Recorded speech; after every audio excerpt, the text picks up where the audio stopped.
Tajuk kita, sambungan bicara kita pada pagi ini masih lagi dalam tajuk dunia akan terasa kecil. Page ataupun ke surat 22. Allahu Akbar, Subhanallahil Azim. Kita sebut dah, cara ringkas ulang balik. Itulah di antara satu perasaan yang orang mukmin kena tanam dalam dirinya, dalam hati, dalam jiwanya. Apa khabar semua? Sihat? Alhamdulillah.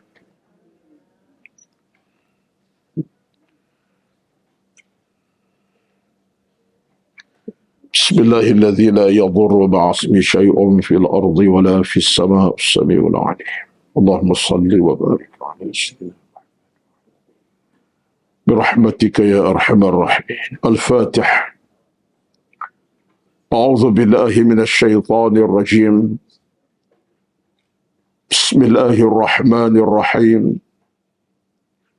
الحمد لله رب العالمين. الرحمن الرحيم مالك يوم الدين.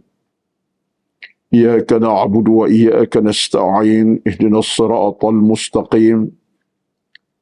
صراط الذين أنعمت عليهم غير المغضوب عليهم ولا الضالين. آمين. السلام عليكم ورحمة الله وبركاته. إن الحمد لله نحمده ونستعينه ونستهديه ونستغفره ونعوذ بالله من شرور أنفسنا ومن سيئات أعمالنا. من يهده الله فلا مضل له ومن يضلل فلا هادي له. أشهد أن لا إله إلا الله وحده لا شريك له وأشهد أن محمدا عبده ورسوله. صلاة وسلاما على حبيبنا المصطفى صلى الله عليه وسلم وعلى آله من اهتدى. ربنا افتح بيننا وبين قومنا بالحق وأنت خير الفاتحين. اللهم أحسن عاقبتنا في الأمور كلها وأجرنا من خزي الدنيا وعذاب الآخرة. اللهم زدنا ولا تنقصنا وأكرمنا ولا تهنا وأعطنا ولا تحرمنا وآثرنا ولا تؤثر علينا وارضنا وارض عنا برحمتك يا أرحم الراحمين. اللهم إنا نسألك علما نافعا ورزقا طيبا وعملا متقبلا. بسم الله الذي لا يضر مع اسمه شيء في الأرض ولا في السماء وهو السميع العليم. اللهم عافنا في أسماعنا وأبصارنا وأقوالنا وأعمالنا وحياتنا برحمتك يا أكرم الأكرمين. اللهم ادفع عنا البلاء والوباء والأمراض والبلايا والمصائب ما ظهر منها وما بطن. اللهم بارك لنا في أعمالنا وفي تقوانا إنك على كل شيء قدير.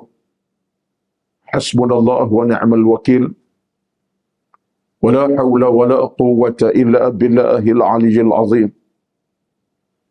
اللهم بارك لنا في شعبان وبلغنا رمضان برحمتك يا أرحم الراحمين. اللهم رب اشرح لي صدري ويسر في أموري إنك على كل شيء قدير. اللهم آمين. يا مقلب القلوب ثبت قلوبنا على طاعتك وعلى دينك إنك على كل شيء قدير. اللهم رب اشرح لي صدري ويسر لي أمري واحلل عقدة من لساني يفقه قولي يا رب العالمين. أما بعد، أعوذ بالله من الشيطان الرجيم. بسم الله الرحمن الرحيم. يا أيها الذين آمنوا اتقوا الله حق تقاته ولا تموتن إلا وأنتم مسلمون. Wahai orang-orang yang beriman, bertakwalah pada Allah dengan sebenar-benar takwa. Janganlah mati, melainkan mati dalam keadaan menyerah diri kepada Allah, mati dalam keadaan beriman kepada Allah Subhanahu wa taala. Sadaqallahul azim. Yang dihormati yang berbahagia dan kuasa pengurusan Kelab Duha Masjid Al-Falah USJ 9 Subang Jaya, dan yang dihormati dikasihi seluruh kehadiran para jamaah duha pada pagi ini, yang jauh yang dekat. Alhamdulillah, di pagi 25 Syaban 14 Hijriah, kita berada di hari-hari terakhir bulan Syaban yang berbaki dalam tempoh 4-5 hari akan datang. Akan tiba bulan ke-9 dari sedari bulan-bulan Islam. Itulah bulan yang kita sama-sama rindui tahun yang lalu. Itulah bulan Ramadan Al-Mubarak. Itulah harapan kita. Itulah kehendak dan kemahuan kita yang tersirat dalam hati masing-masing. Apalagi dengan doa kita semua, Allahumma ballighna Ramadan. Ya Allah, ya Tuhan kami, sampaikanlah kami untuk bertemu dengan bulan Ramadan. Pastilah doa-doa tersebut berkumandang dengan hati yang tulus, ikhlas pada Allah Subhanahu wa taala, dengan tujuan yang begitu murni, maksud yang tersirat, dengan kemahuan yang begitu baik, dengan niat yang penuh keikhlasan pada Allah Subhanahu wa taala. Maka kepada Allah kita berserah. Mudah-mudahan detik-detik di hujung bulan Syaban ini, yang sakit akan sembuh untuk bersama Ramadan sebulan penuh nanti. Yang sehat akan terus Allah berikan kesihatan yang sebaik-baiknya. Yang masih hidup Allah rezekikan umur yang panjang bersama Ramadan sebulan penuh nanti. Dan kepada yang tidak berkesempatan, yang telah pergi lebih awal sebelum Ramadan ini, kita doa kepada mereka segala pintu rahmat dan keampunan. Mudah-mudahan amal mereka sebelum ini, amalan yang Allah terima, dan tidak sedikit Allah tolak amalan Ramadan kita, Ramadan mereka sebelum ini. Itulah perjalanannya. Apalagi ungkapan yang boleh kita sebut di saat Ramadan hampir tiba, pastilah kerinduan itu memuncak dalam hati seorang beriman. Kerana orang beriman, dia faham, dia insaf, dia sedar Ramadan adalah satu hadiah yang paling besar, menjadi hadiah tahunan Allah kepada umat Muhammad sallallahu alaihi wasallam. Sebuah hadiah yang begitu berharga. Dalamnya terkandung pintu rahmat, pintu keampunan, pintu keberkatan, pintu pahala, pintu kemuliaan, pintu, sebagai pintu. Maka pastilah Ramadan adalah satu hadiah yang kita dambakannya. Betul di kalangan para sahabat Nabi SAW diriwayatkan yang mungkin doa ini kita jarang kita amalkan, tak baca pun. Kita biasa baca doa tadilah. Allahumma balighna Ramadan, kita baca. Itu hadis Imam Ahmad. Tapi riwayat yang lain disebutkan oleh Ibn Kathir bahawa para sahabat Nabi SAW sebelum Ramadan tiba, datang Ramadan, mereka berdoa kepada Allah Subhanahu wa taala, Allahumma sallimni ila Ramadan wa sallim li Ramadan wa tasallamhu minni mutaqabbalan. 3 rangkap doa yang dibaca para sahabat dari riwayatnya ketika hampir Ramadan menjelang tiba. Baik doa ini kalau kita boleh amalkan. Kerana ia berbentuk rintihan, berbentuk munajat dan permintaan kepada Allah dengan penuh tulus ikhlas kita. Berbunyi doanya, Allahumma sallimni ila Ramadan. Ya Allah, sampaikan aku untuk aku bertemu dengan bulan Ramadan.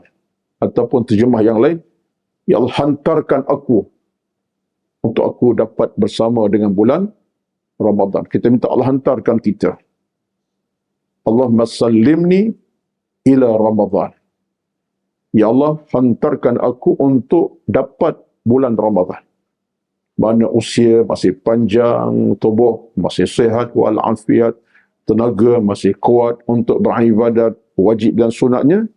Sampaikan aku ya Allah jejak-jejak masa waktu untuk aku dapat Ramadan. Rangkap yang kedua, wasallim li Ramadan. Ya Allah, ya Tuhanku, hantarkan Ramadan kepada aku. Itu rangkap yang kedua. Menarik juga. Tadi kita minta kita sampai ke Ramadan. Yang kedua, Allahumma wasallim li Ramadan. Hantarkan aku Ramadan itu. Mana jangan Ramadan terhenti di jalannya. Biar sampai pada aku, untuk aku menempuinya dan dia bertemu aku. Kita merayu Ramadan datang kepada kita. Rangkap yang cukup baik. Menandakan ada timbal balik. Kita nak Ramadan, Ramadan pun nak kepada kita juga insyaAllah. Sama-sama nak. Wasallim li Ramadan. Kemudian, rangkap ketiga, wa tasallamhu minni mutaqabbalan. Ya Allah, dan terimalah amalanku dalam bulan Ramadan nanti. Terimalah amalanku dalam bulan Ramadan nanti. Dah aku dapat Ramadan, detik, saat, malam, siang, terimalah ya Allah. Apa amal aku buat, amalan aku buat, baik sunat, wajib, terimalah ya Allah. Jangan tolak amalanku, walaupun sedikit, sebanyak mana aku buat, terimalah ya Allah. Wa tasallamhu minni mutaqabbalan. Terimalah amalku bila aku dapat temui Ramadan. Ini antara rangkap-rangkap yang dinukilkan oleh Imam Ibn Kathir, doa para sahabat Nabi SAW. Dan Nabi mengiyakannya. Dan Nabi menerima rintihan, munajat para sahabat yang hati mereka bersih. Jiwa mereka tenang. Mereka nak Ramadan dengan kerinduan begitu memuncak. Minta mereka sampai ke Ramadan. Minta Ramadan sampai kepada mereka. Dan terimalah amalanku bila Ramadan dah tiba dan aku dapat Ramadan. Ini antara sebagai doa yang tidak ramai kita baca. Dan jarang kita dengar, tapi ada ustaz kita yang beri syarahan pun ada. Ini ada dalam catatan kitab Lataiful Ma'arif yang dikaryakan oleh Al-Imam Ibn Rajab Al-Hambali. Ada catatan dalam kitab beliau tentang hal ini, iaitu kitab Lataiful Ma'arif, ensiklopedia setahun daripada bulan Muharram sampai bulan Zulhijjah dalam kitab Ibn Rajab Al-Hambali. Baik. Tuan-tuan, puan-puan semua, itulah nada saya di awal muqaddimah pada pagi ini. Kerana detik-detik Ramadan sudah pun hampir sangat dengan kita, dan kalau ikut kepada harinya, hari ini hari Rabu, insyaAllah pasti sudah Rabu depan kita dah masuk bulan Ramadan Al-Mubarak. Sama ada bermula hari Isnin ke Selasa, tunggulah informasi ataupun pengumuman. Tapi yang pasti, Rabu depan, tak bulan Syaban dah. Kalau Rabu depan masih Syaban, itu dah melampaui masa lah tu. Pastilah Rabu depan kita dah masuk bulan Ramadan Al-Mubarak. Maka bayangkanlah, perubahan masa, detik, waktu, siang, malam, pagi, petang, dari saat ke minit, minit ke jam, tuan-tuan boleh bayangkanlah, seminggu akan datang, ya Allah, ya Tuhan kami nak hidup dalam cuaca yang penuh dengan kemuliaan. Cuaca Ramadan, hari Ramadan, nikmat Ramadan kami nak capai, ya Allah, ya Tuhan kami. Ini antara satu yang kata para ulama, catatan yang saya petik beberapa ceramah 2 hari lepas, 3 hari lepas tersebut kepada jemaah-jemaah yang ceramah saya. Catatan menarik daripada Abdullah bin Al-Mubarak. Abdullah Al-Mubarak. Apa dia kata? Kata Ibnul Mubarak, biarlah dalam hati nurani kita ni, dalam hati kita ini, tersemat, tercatat, tertulis dengan maksud yang lain, ada niat yang kukuh di hati kita untuk sangat-sangat bertemu Ramadan. Kalau benda boleh bertulis, tulislah. Kalau boleh catat, catatlah. Tapi tak boleh catat. Kalau ada bolehlah kot, dalam tak bolehlah. Tapi kalau boleh dicatat dan ditulis dalam hati masing-masing, catatlah keinginan untuk bertemu dengan bulan Ramadan. Kan itu kata Ibn Al-Mubarak, satu tanda besar yang kita tidak nak berpisah dengan Ramadan. Sedapat mungkin, kata beliau, kalaupun Allah nak ambil nyawa kita, nak matikan kita, Allah matikan selepas daripada Ramadan selesai. Sedapat mungkin, bukanlah kita bermaksud tak nak mati. Tapi kalau Allah nak matikan kita, Allah matikan kita setelah selesai, kita dapat nikmat Ramadan. Sedapat mungkin. Itu kata Ibn Al-Mubarak. Catatlah, tulislah dengan tinta. Soal itulah kemahuan kita. Tapi dalam maksud yang lain yang saya faham, bukan maksud tulis di dada dalam hati. Tulis dah dalam keimanan kita kepada Allah Subhanahu wa taala. Betullah, kalau kita dapat berdoa dengan penuh kesungguhan, itu yang terbaik. Ya Allah, ya Tuhanku, aku rindukan Ramadan. Allahumma ballighna Ramadan. Allahumma sallimni ila Ramadan. Wassallim li Ramadan. Contoh macam tadi. Tapi dengan hati. Dengan bacaan hati yang penuh khusyuk. Dengan penuh keinsafan. Dalam hati masing-masing. Nak Ramadan. Catatlah. Bukan sekadar angkat tangan. Orang baca doa kita aminkan. Kemudian kita baca sekadar. Tidak. Tapi ungkaplah dengan hati yang tulus ikhlas. Mudah-mudahan, kata Ibn Al-Mubarak, catatan itulah akan diterima Allah Subhanahu wa taala. Maka tidak mustahil. Apa yang mustahil bagi Allah Subhanahu wa taala? Sebab dia yang memegang segala kuasa dan kehendaknya. Boleh jadi yang sakit akan sihat. Yang sakit tak boleh nak puasa dengan baik, nak ibadat. Tapi dengan sebab Ramadan, Allah beri upaya kesihatan yang baik. Itu hak Allah belaka dan boleh berlaku. Apalagilah kata Ibn Al-Mubarak, bukan takat yang sakit Allah kesihatan. Allah panjangkan usia hambanya. Dalam keadaan mungkin dah sampai masa untuk diambil kembali nyawa oleh Allah. Tapi takdir Allah menentukan hambanya panjang usia untuk sampai ke bulan Ramadan. Sihat badan, panjang umur. Ini semua ketentuan Allah. Masya Allah qaddara fa'al. Kata ulama, Masya Allah qaddara fa'al. Bila Allah nak ia berlaku, ia boleh berlaku dengan takdirnya. Masya Allah, apa Allah nak berlaku, qaddar fa'al. Allah boleh buat apa saja. Tapi kekuatan kita ada Itu rintihan, munajat, doa, minta, merayu, munajat kepada Allah Subhanahu wa taala. Dan itulah pintu-pintu yang Allah buka kepada kita. Dan kalau kita tengok dalam kacamata agama, satu di antara pintu utama kita doa lah. So Allah berfirman, Allah minta kita berdoa kepadanya. Ud'uni astajib lakum. Doa kepada aku terima rintihan doa-doa kamu. Itu jaminan. Bila kita berdoa, Allah tak akan tulikan untuk dengar rintihan hamba-Nya. Allah tak akan tolak rintihan kita. Allah sedia nak astajib lakum. Itu Allah yang sebut. Aku akan tunaikan hak kamu dalam kamu merintih kepada aku, hai hamba-Ku. So Allah maha kaya dengan pemberian, maha murah dengan kenikmatan. Itu sifat Allah yang kekal selama-lama.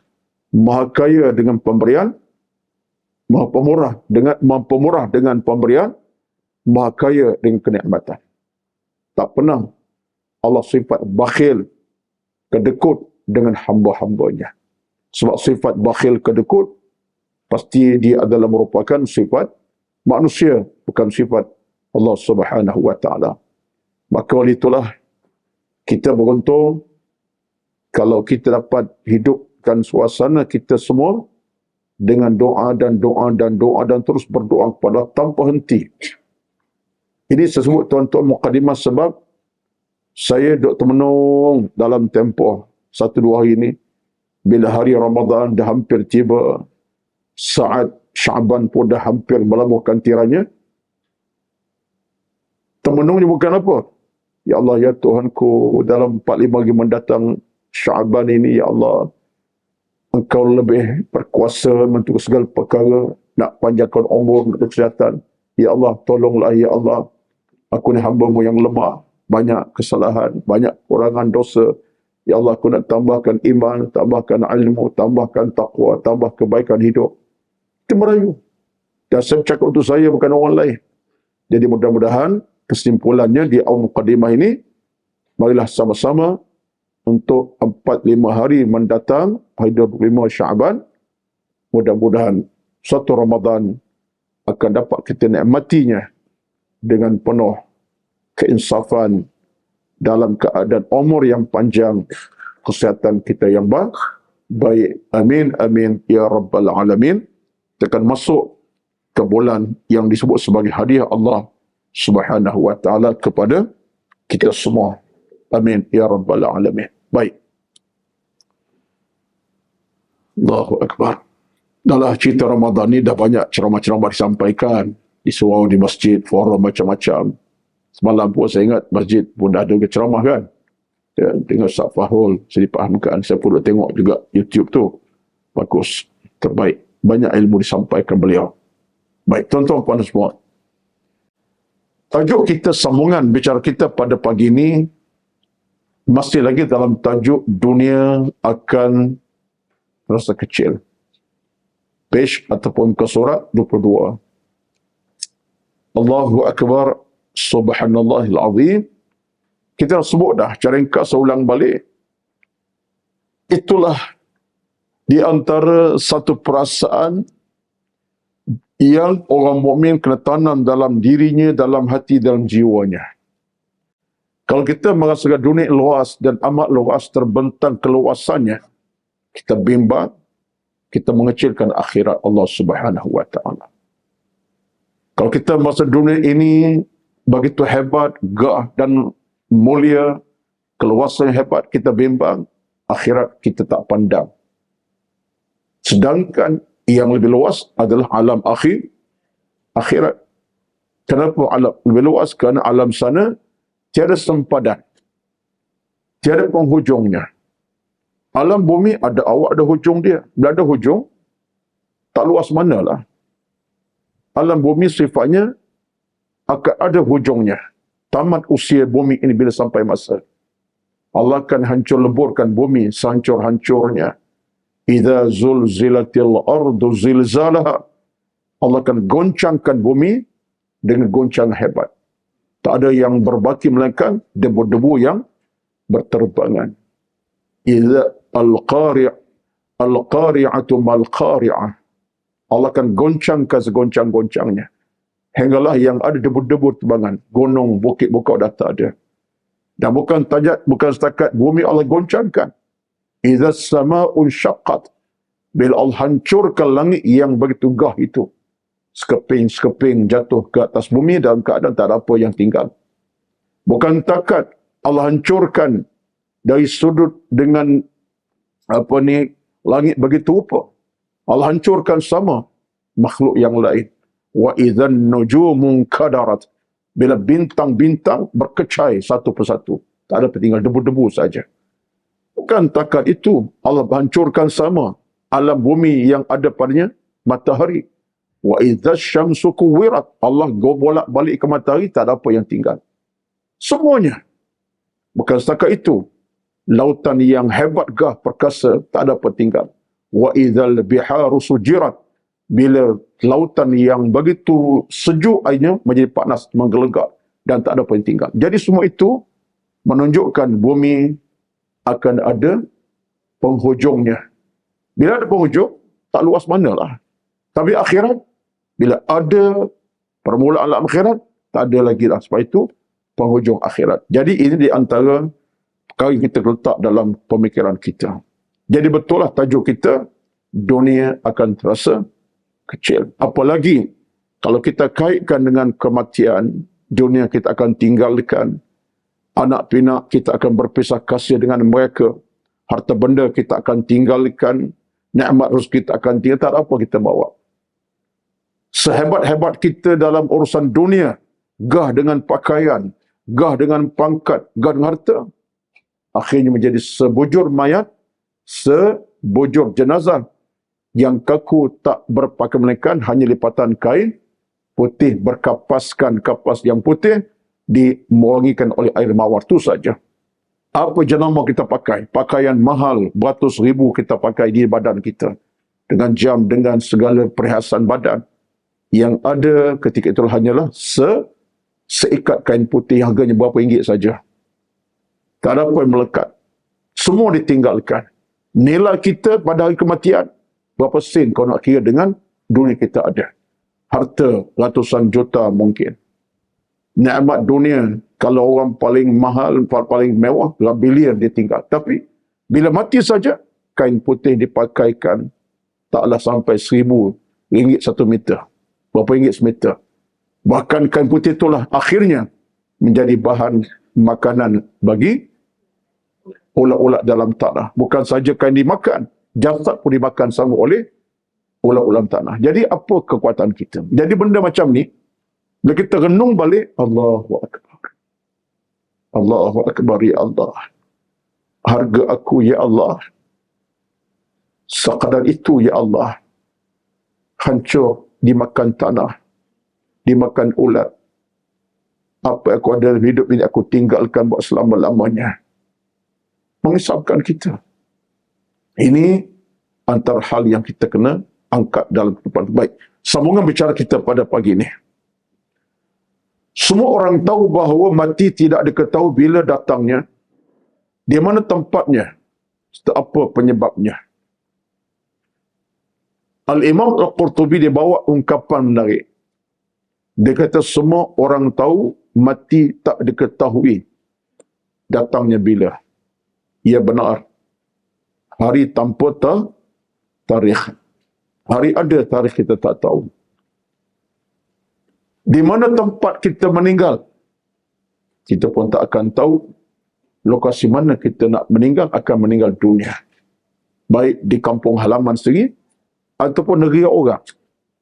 Kita tak tahu. Dan apa penyebabnya? Sebab kematian kita kenapa? Sakit, mengejut, tengah sihat walafiat, kita tak tahu. Ada orang yang sakit lama, tapi mati bukan kerana sakit tu. Ada orang sakit tak pernah ada sakit, tetapi Allah uji kesakitan mengejut. Semua berlaku tanpa kita tahu penyebabnya apa dia. Jadi hal ini kata Imam Qurtubi menjadi renungan kepada kita. Yang utama, semua tahu akan mati. Tapi di mana dia akan mati? Bila masa? Apa sebabnya? Semua dalam rahsia siapa? Rahsia Allah Subhanahu wa Ta'ala. Manusia tidak pernah akan diberikan kepengetahuan tentang hal ini. Betullah, satu hari Sayyidina Umar bin Al-Khattab radhiyallahu anhu, dia berjalan dengan sahabat-sahabatnya. Ini zaman dia merintah ni, zaman dia khalifah yang kedua. Di satu jalanan itu, tengok tiba-tiba ada bangkai kambing yang sudah meninggal. Bangkai kambing bukan bangkai orang, kambing. Yang meninggal, yang matilah. Bukan seekor, banyak ekor. Mungkin kerana dibaham oleh harimau, oleh serigala, tak tahulah. Tapi yang penting, bertebaran bangkai kambing. Ada hancur, belum hancur. Dalam keadaan tak apa dah. Mungkin dibaham oleh serigala pada pasir itu, ataupun kerana penyakit macam-macam. Umar dia tengok, dia terhenti dan berhenti. Tiba-tiba air matanya menitis. Dengan dia ada sahabat yang lain. Beberapa sahabat sama Umar. Ini masa dia khalifah ni. Nabi dah tak ada dah. Dia khalifah yang kedua. Bila sahabat tengok Umar menangis, dia keheranan. Mereka rasa heran lah kan. Umar menangis. Tengok binatang kambing yang sudah begitu keadaannya. Menangis. Nak tangis apa? Itu bukan orang. Kambing, binatang. Tak ada apa lah. Kalau kita tengok ayam mati pun menangis. Tapi kalau kucing mati menangis. Nah, payah juga tu. Saya pun pengalaman juga tu. Ya, kucing pelihara dah setahun, 2 tahun, 2 tahun. Tiba-tiba tengok-tengok mati. Menangis lah juga. Ya, menangis. Tiba sedih tu berpanjangan jugalah. Tak apalah. Dan normalnya, sejenormalnya, binatang mati nak menangis apa? Binatang. Kalau ayah mati, menangis lah. Adik mati menangis, anak mati lagi menangis. Contohnya. Bila Umar menangis, tengok binatang kambing yang begitu dalam keadaannya, bukan seekor, banyak ekor lah. Sahabat tanya, "Mabika ya Umar, masa kau menangis khalifah?" Kata Umar, "Ya benar, mereka adalah kelompok binatang. Tetapi, mereka sebelum ini hidup macam manusia hidup. Makan, berjaga bergerak. Macam manusia juga. Bergerak, berjalan, makan. Walaupun itu manusia, tapi bergerak macam manusia. Demi Allah, kata Umar, mereka tidak nak pun mati macam tu. Dibaham oleh binatang yang ganas. Kenapa? Mereka tak nak. Tapi mereka dimati Allah macam tu keadaannya. Mereka tak tahu. Itulah hujung kehidupan bagi seekor binatang namanya kambing. Akhirnya, mati dalam keadaan begitu rupa. Kata Umar, aku menangis sebab aku ingat. Umar dikaitkan dia. Dia tengok binatang, dia kait dengan dia. Sebab kematian tetap kematian. Seekor binatang mati, manusia mati juga, matilah. Lalu kata Umar radhiyallahu anhu, aku kait dengan aku bimbang, kata Umar, kalau aku mati dalam keadaan semacam mati seekor kambing. Yang entah di mana kematian, apa keadaan dan apa situasinya. Kata Umar, aku hibur, aku sedih. Kerana hal kematian tidak pernah aku ketahui, tetapi itulah Allah punya. Umar kaitkan tu bukan sebagai insaf. Walaupun yang mati seekor kambing, 2 ekor kambing yang mati, tapi dikaitkan dengan kematian tu hak Tuhan. Allah boleh matikan sekambing dibaham oleh serigala contohnya. Oleh binatang buas. Yang dia tak nak mati macam tu. Sekalipun dia tahukan mati, tapi tak nak mati cara begitu. Kita pun samalah. Kaitannya cerita tadi bagi saya jelaslah, kata Al-Qurtubi ini, tiap orang tahu dia akan mati, tapi di mana saat kematian, bila kematian datang, tempatnya serta apa sebab kita takkan ketahui. Oleh itu, seorang perlu bersedia untuk hadapi kematian. Itu cerita daripada Al-Qurtubi. Kita mesti bersiap sedia untuk hadapi kematian. Al-isti'adad, persiapan. Baik. Dia bawakan cerita kepada kita. Cerita menarik ni. Saya nak baca cerita ini. Tuan-tuan ada 1, 2, 3, 4, 5. Abu Nu'aim 6, 7 cerita dalam kitab ini yang dinukilkan oleh Al-Imam Al-Qurtubi rahmatullah. Antara cerita dikemukakan ialah beberapa orang soleh pada waktu malam sentiasa manggil-manggil. Masanya berangkat ar-rahil, ar-rahil dari atas pagar Madinah. Satu hari Gubernur Madinah memanggil nama ar-rahil, tapi Rahil tidak kunjung nampak. Maka Gubernur Madinah bertanya kepada orang tentang keadaan Rahil. Orang menjawab ar-rahil telah meninggal dunia. Mendengar perkara tersebut, Gubernur Madinah membaca sebuah syair. Dia sentiasa melaungkan, ini ada bahasa Arabnya, saya tak bacalah. Tak perlu baca ada bahasa Arabnya. Dia sentiasa melaungkan keberangkatan dan menyebutnya. Sehingga unta juga merasa usik agar sentiasa bersedia. Lalu dia pun ditimpa Rahil dalam keadaan bersiap sedia. Punya bekalan dan tidak pernah leka oleh angan-angan. Cerita yang dirangkamkan oleh Al-Qurtubi dengan satu peristiwa yang menunjukkan keinsafan seorang manusia. Gubernur Madinah ini dirawayatkan satu dia panggil nama Ar-Rahil. Ar-Rahil siapa Ar-Rahil ini? Ar-Rahil ini adalah salah seorang di antara penduduk di Madinah jugalah. Ada riwayat yang kata dia ini di antara orang yang disebut kebaikan oleh Gubernur Madinah. Ada cerita, saya duduk tengok dalam kitab 2-3 cerita tentang Ar-Rahil. Tapi semua itu tak penting. Yang penting adalah dia ni orang baik. Ar-Rahil itu orang baik. Dikagumi kebaikannya. Disebut-sebut kebaikannya. Akhlak dan perangainya. Satu hari, Gubernur panggil Ar-Rahil. Dia tak tahu Ar-Rahil dah pergi. Dah meninggal dunia. Itulah nama Ar-Rahil. Ar-Rahil telah berangkat pergi. Nama pun macam tu. Di sudut makna bahasanya telah pergi. Jadi orang sebut Ar-Rahil tak ada dah. Dah meninggal. Dah meninggal Ar-Rahil ini. Lalu Gubernur dalam keadaan terkejut. Tak menyangka Ar-Rahil dah pergi. Tak diberita kepada tentang pemergian Ar-Rahil ini. Maka Gubernur pun buat satu syair yang kita baca tadilah. Syair itu menunjukkan betapa dia bercakap tentang bagaimana kemuliaan seorang nama Ar-Rahil itu yang telah pergi meninggalkan sampai ke saat dia hidup dulu. Berkatakan orang sebut nama kebaikan, unta pun tahu kebaikannya.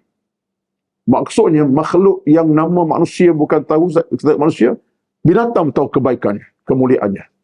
Jadi nak cerita kepada tuan-tuan semua, Ar-Rahil ini telah pun tiada lagi dan diangkat ceritanya oleh Gubernur Madinah itu. Ini satu di antara cerita yang dibawa dalam beberapa tulisan. Ada lagi satu dua cerita yang lain. Disebut Ar-Rahil bukan daripada sudut orangnya, tapi Gubernur sendiri. Satu hari, ini cerita yang kedua pula, tapi tak disebut di sinilah, tapi dalam konteks cerita lain. Cerita lah. Disebut dalam cerita yang lain, Gubernur sendiri. Dia sendiri.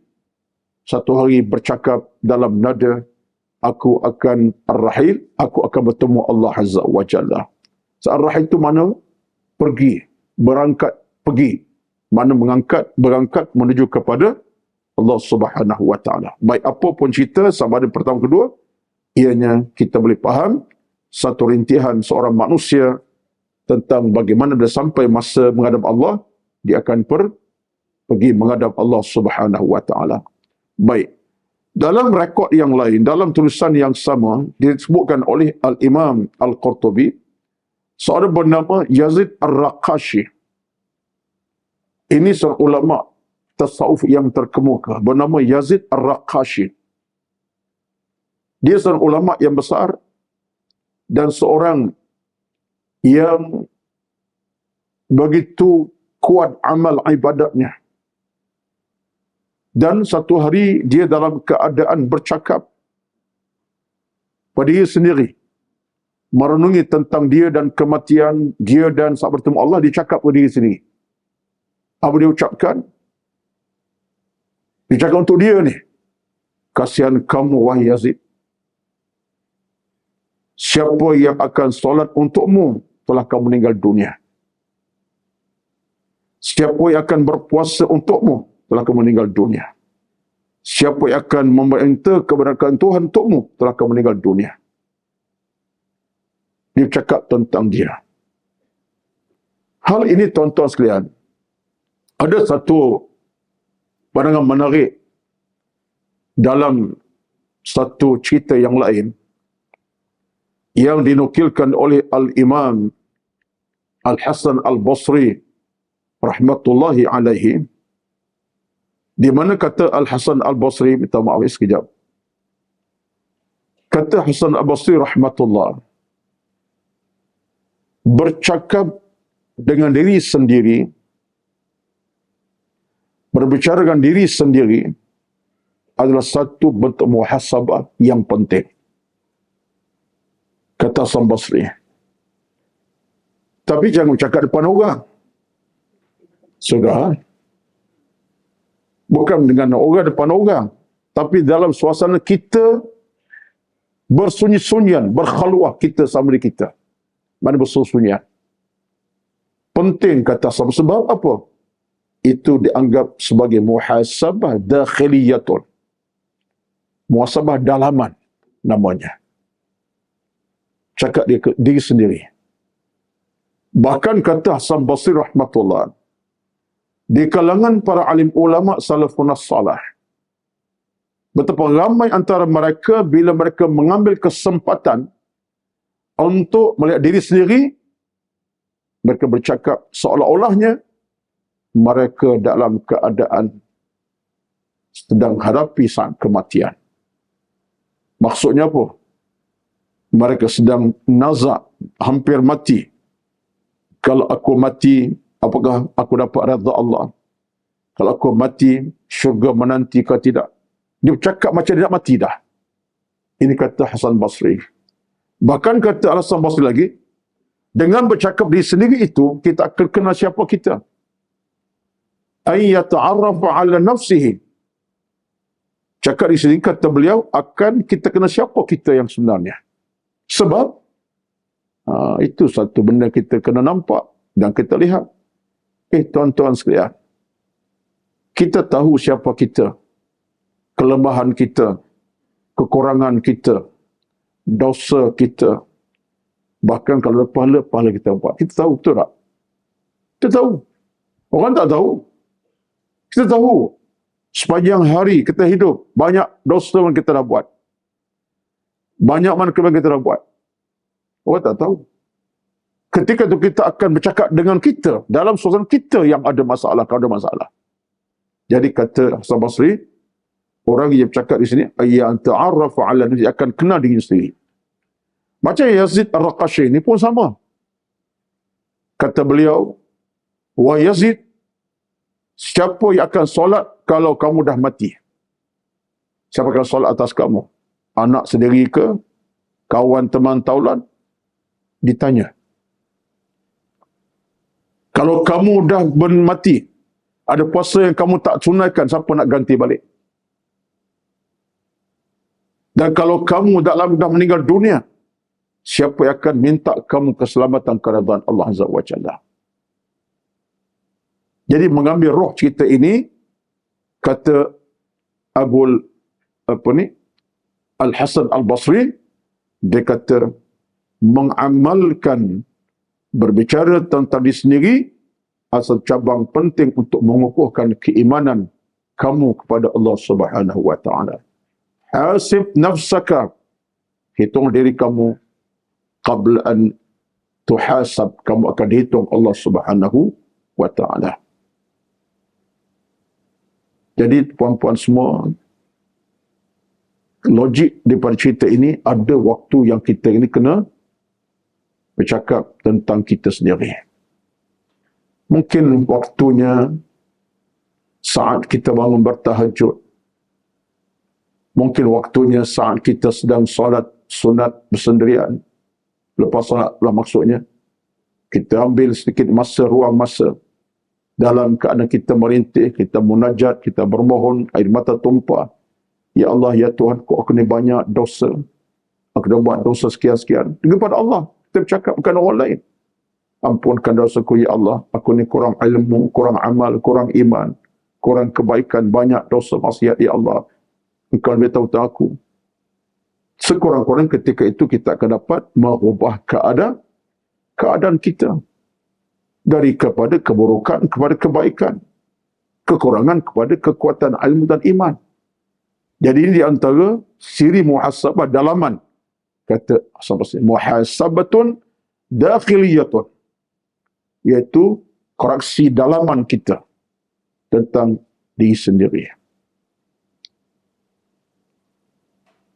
Ialah tuan-puan, puan-puan, kita ni, saya tak kata kita tak melakukannya. Tetapi kadang-kadang kita mungkin melihat dalam kacamata kita, alah tak penting mana nak ukur diri sendiri dengan apa kurang kelemahan. Tapi sebenarnya penting. Suatulah mungkin antara tema utama kita lebih dalam solat tahajud itulah sebenarnya. Solat tahajud atau qiyamul lail adalah satu waktu yang paling terbaik untuk kita bercakap tentang diri kita sendiri. Waktu terbaik. Kita bercakap tentang kita, kelemahan kita kepada Allah Azza wa Jalla. Waktu orang tak dengar perhatian kita dengan Tuhan. Hati bercakap. Kita berbicara dengan Allah di atas apa pun kekurangan kelemahan kita.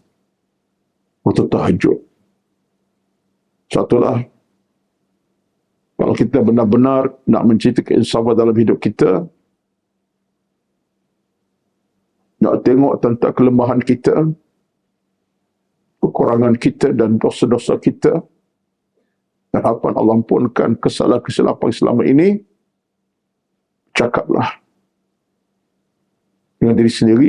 Dan para ulama kita berkata sahabat sekalian, itu adalah merupakan cara kita untuk kita merubah kehidupan beragama kita. Tidak salah. Di Ramadan akan datang ni, dalam tempoh 4-5 akan datang ni, satu peluang ke masalah. Kita nak tengok balik tentang amal-amal kita daripada amal solat kita yang kita dah buat, baik yang sunat yang wajib, tasbih, tahmid, qiyam, tahajud, istighfar, munajat, doa, sedekah, derma, infak. Dengan amal-amal qabliyah solatnya, ba'diyah solatnya, dengan wajibnya, dengan apa sajalah.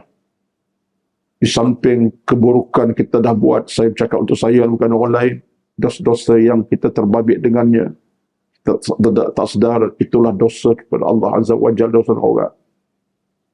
Semuanya merupakan peluang ke masa bulan Ramadan khasnya. Batulah, menjadi betul lah, boleh jadi betul lah apa yang disebutkan oleh Al-Imam Al-Ghazali rahmatullah. Dia kata, al-buka'u min khasyatillah. Orang yang banyak menangis takutkan Allah itu tidak pernah akan merugikan air matanya adalah saham sebagai tanda penyesalan. Al-buka'u min khasyatillah. Orang yang air mata tumpah kerana menangis kepada Allah tak akan pernah rugi atas nama air mata penyesalan. Itu kata Imam Al-Ghazali rahmatullah.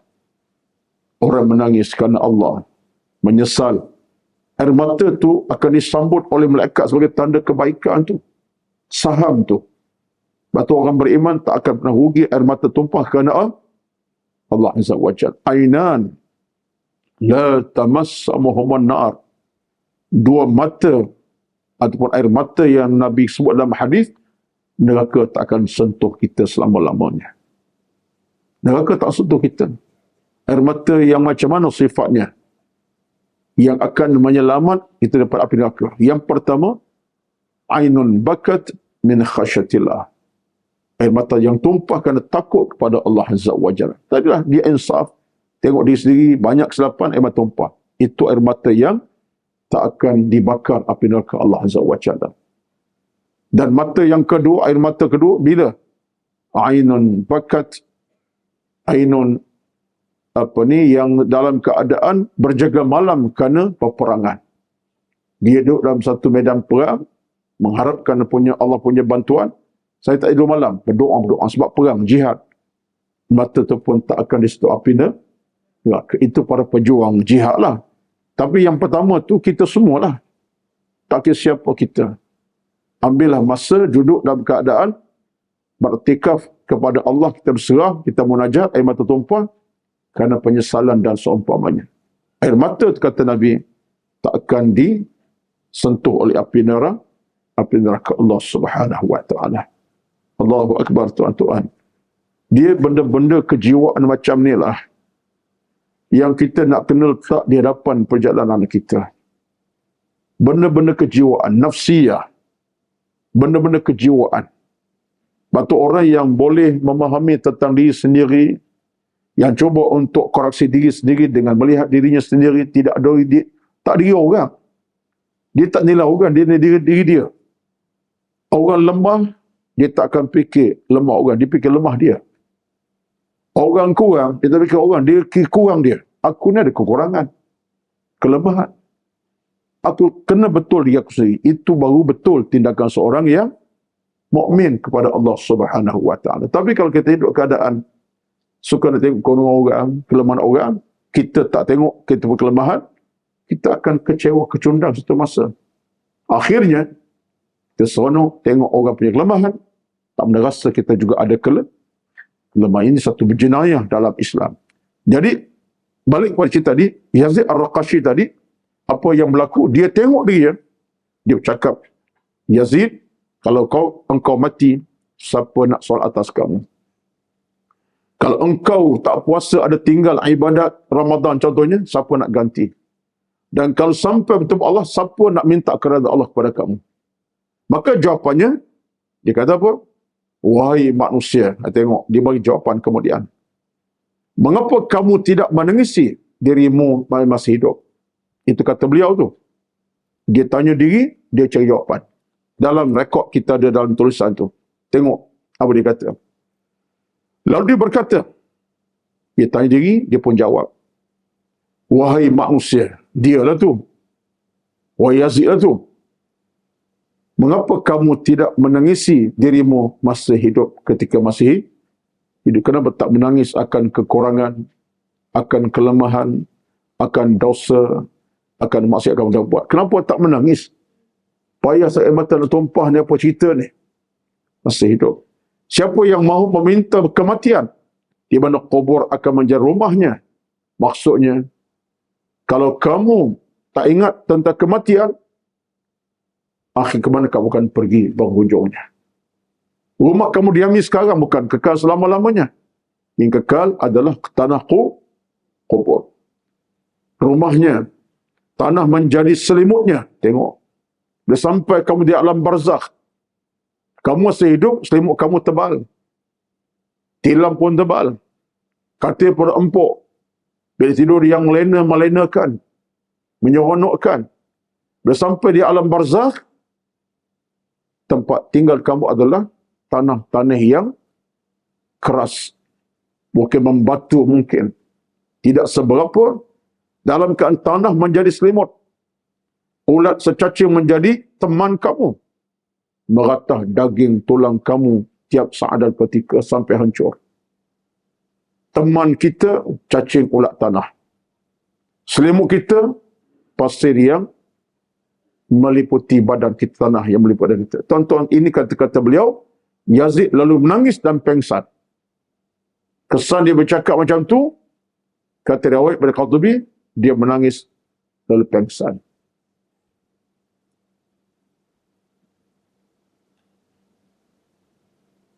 Tuan-tuan, puan-puan, kita tak sampai macam tu tahap pengsan.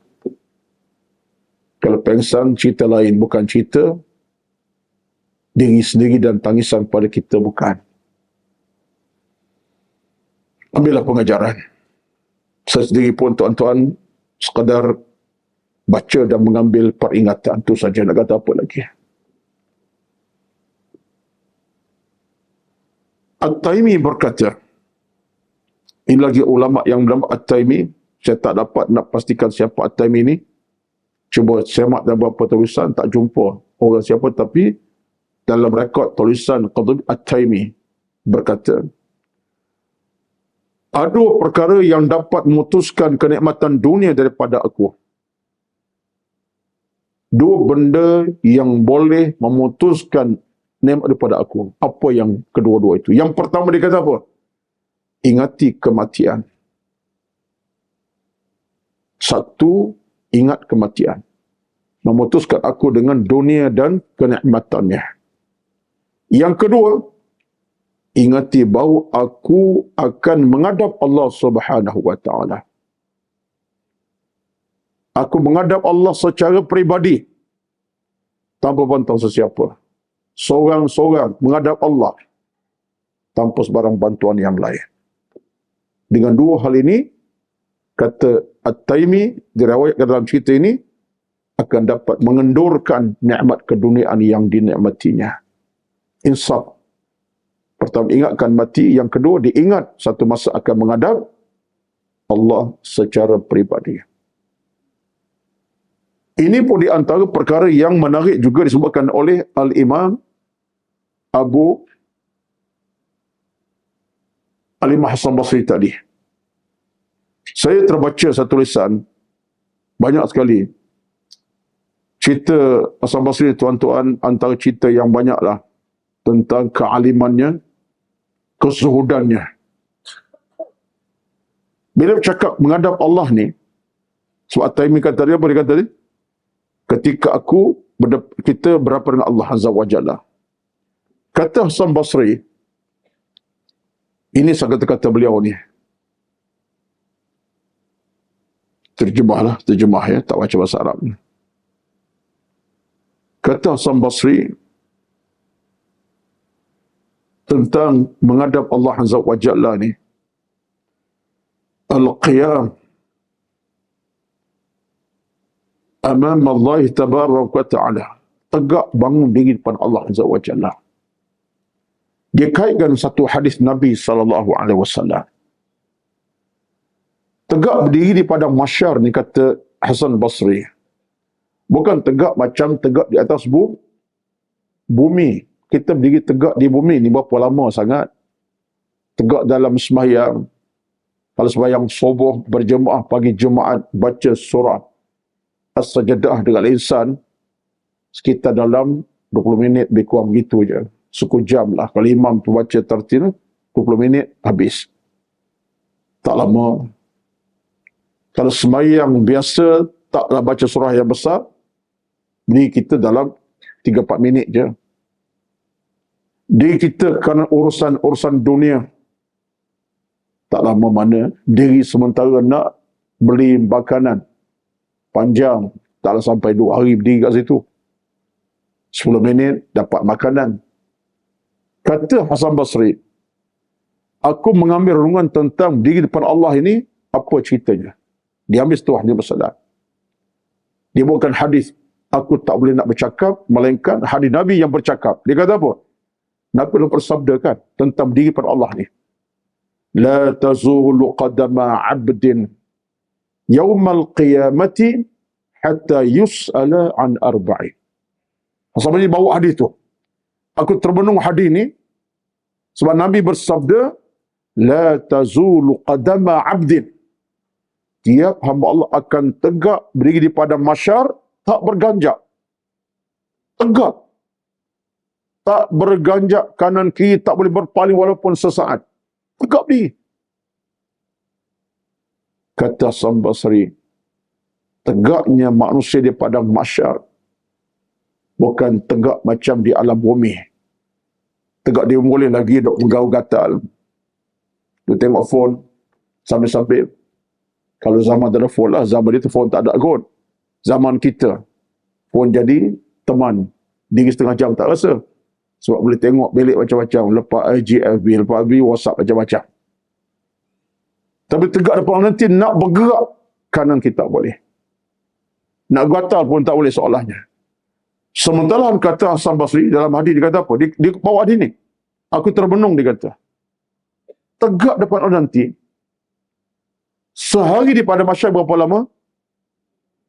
1000 tahun dunia. Itu hadis yang sahih. Bahkan ada hadis sebut 50,000 tahun, kita ambil 1,000 tahun. Miqdaruhu alfasanatin. Tegak di depan Allah di pada masyar, sehari akhirat sama 1,000 tahun dunia. Tak payah kata sehari dah. Tonton congakkan balik, saya pun pernah congak sebelum ini, katalah berdiri setengah jam daripada masyar. Dah bertahun-tahun. Jadi kata Hasan Basri, bagaimana aku boleh merenung hal ini kalau aku nanti pada masyar, aku seorang pesalah. Dia cakap macam tu. Aku seorang pendosa. Pesalah yang ada dosa menghadap Allah tanpa aku dapat bercakap bersuara depan Allah Azza wa Jalla. Amat menyaksa, amat terseksa. Kata Hasan Basri, cukuplah untuk menyatakan kepada aku dan kamu semua bahawa menghadap Allah bukan satu benda yang remeh, kecil dan mudah. Ia satu benda yang susah, menyusahkan, apalagi tegaknya kita sehamba Allah yang pendosa. Kalau tegak kita pada Allah hamba yang mukmin tak apa, insya-Allah selamat. Tapi tegaknya kita hamba Allah yang berdosa, pendosa, itulah yang menakutkan aku, kata Al-Hasan Basri. Dia kaitkan, saya ambil cerita daripada satu tulisan tentang akhlak Hasan Basri dalam beramal beribadat. Ada tulisannya dalam bahasa Arab lah. Tuan-tuan sekalian. Allahu Akbar.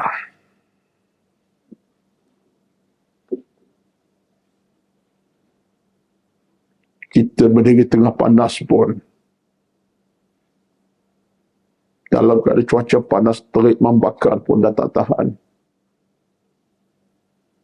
Nak tumbang pengsan kita. Tak tahan, tuan-tuan. Itu kepanasan dunia. Matahari dunia. Bayangkan apa kata kalau kepanasan di hari akhir depan Allah Azza wa tegak tanpa berganjak kaki menerima keputusan Allah. Apalagi pendosa. Ya Allah, Tuhan kami, selamatkan kami, sejahterakan kami. Kami tak mampu, Ya Allah, untuk hadapi semua itu. Jadi kata At-Taimi, itu aku rasakan. Yang terakhir, yang berubah kita sambung nantilah insyaAllah. Umar bin Abdul Aziz, ini Khalifah Umar, kerajaan Umayyah. Seorang khalifah yang hebat, memerintah tak sampai 2 tahun. Tetapi penuh dengan kegemilangan dalam sejarah khilafahnya. Orangnya alim. Umar harus kata apa? Mengumpulkan para ulama untuk sama-sama ingati hal mati, hari kiamat dan kehidupan akhirat. Sehingga mereka semua menangis setelah mengingati perkara tersebut, seolah di depan mereka ada jenazah. Panjang cerita Umar ini, tuan-tuan. Sebab pernah satu hari, dia panggil semua ulama-ulama, tajuknya hal kematian. Ada satu cerita dalam kitab yang agak besar sikit daripada cerita-cerita ini. Dia kumpul ulama, sampai dia kata, tolong bercakap hal kematian saja. Hal kematian, tanpa hal yang lain. Seorang-seorang cakap hal kematian. Sehingga ada riwayat kata, kalaulah dapat dia pun dikumpulkan air mata yang tumpah tu, air mata dapat dikumpul bergalen-galen. Maksudnya apa? Semuanya menangis meratap. Dan Umar lebih utama menangis dengan hal kematian. Sebab dia khalifah. Dia tahu dia pegang kuasa yang besar sebagai kerajaan. Dia bimbang, dia zalim, tidak adil. Akhirnya dia menangis. Ada kata, dia juga dalam banyak keadaan, bila masa dia rasa dia ni lemah sikit perasaan, dia akan panggil ulama untuk bercakap tentang akhirat kepadanya. Hujahkan akhirat. Itulah Umar bin Aziz radhiyallahu anhu. Tuan-tuan sekalian, amalan ni bukan mudah untuk dilakukan. Tapi orang yang dekat dengan Allah, dicari jalan bagaimana cara untuk ingat Allah dengan begitu cara. Ingatlah hal kematian, cakaplah akhirat. Macam mana kita? Boleh tak duduk dengan suami, bang, hari ini kita bincang lagi hal mati, bang. tak ada harapan. Saya pun tak buat. Duduk dengan isteri yang sekarang bukan isu nak makan kat mana, nak makan apa, nak ke mana, nak bercuti kat mana. Kita duduk dalam sejam dua, hal mati. Boleh ya? Payah tuan-tuan. Kalau cakap macam tu, suami pun kata, nak mati sungguh kok. Tak lama dah tu. Tak, maksud saya ialah, benda macam bukan mudah. Tapi biarlah kita merasakan, dalam hidup ini ada masa kita untuk cakap hal kematian. Hal akhirat. Mudah-mudahan Allah berikan kita rezeki itu insyaAllah. Tuan-tuan, puan-puan, payah ni. Umar sampai diriwayatkan, dia menangis tu, boleh kumpul air mata yang tumpah tu bergaleng-galeng. Kalau nak kumpulkan. Tapi taklah terkumpul macam tu. Kalau semua menangis, dia menangis, ulama menangis kerana cakap hal kematian dan hal kiamat. Wallahu a'lam. Allah, itulah sekadar pertemuan kita pada pagi ini. Hari ini pertemuan agak emosi sikit. Tapi saya tak menangis hari ini sebab kekang sikit air mata tu. Ya. Tapi hati bercakap dengan tangisan ya.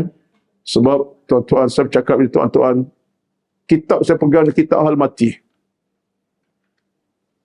Dalam seminggu 2 sesi saya ada ceramah tentang tajuk ni. Sekarang ni.